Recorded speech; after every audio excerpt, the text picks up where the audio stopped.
তখন তো জামায়াত ইসলামের গায়ে গন্ধ ছিল না, তখন তো জামায়াত ইসলামের গায়ে কোনো গন্ধ ছিল না। 1986 সালে আওয়ামী লীগ এবং জামাত মিলে এরশাদের সময় নির্বাচন অংশগ্রহণ করে তারা সংসদে গিয়েছিল, তখনও জামায়াতের গায়ে গন্ধ ছিল না। 91 সালে বিএনপি যখন সরকার গঠন করলো, তারা তখন পাক পবিত্র হয়ে গেল। 96 সালে জামাত এবং আওয়ামী লীগ মিলে বিএনপির বিরুদ্ধে সংগ্রাম করলো অন্তর্বর্তীকালীন সরকার করার জন্য বা কেয়ারটেকার সরকার করার জন্য।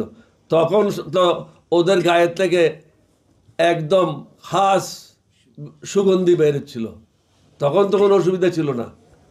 এখন আসেন 2001 সালে, এই যে রিদওয়ান আহমদ চলে গেল, রিদওয়ান আহমদের সাথে তো নিজামী সাহেব মন্ত্রী ছিল, মোজাহের সাহেব মন্ত্রী ছিল, তাদের বিরুদ্ধে কোনো দুর্নীতির অভিযোগ নাই।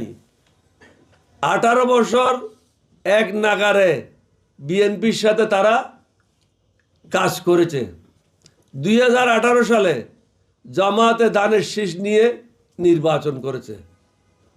তাহলে আওয়ামী লীগও তাদের সাথে কাজ করেছে, বিএনপিও কাজ করেছে।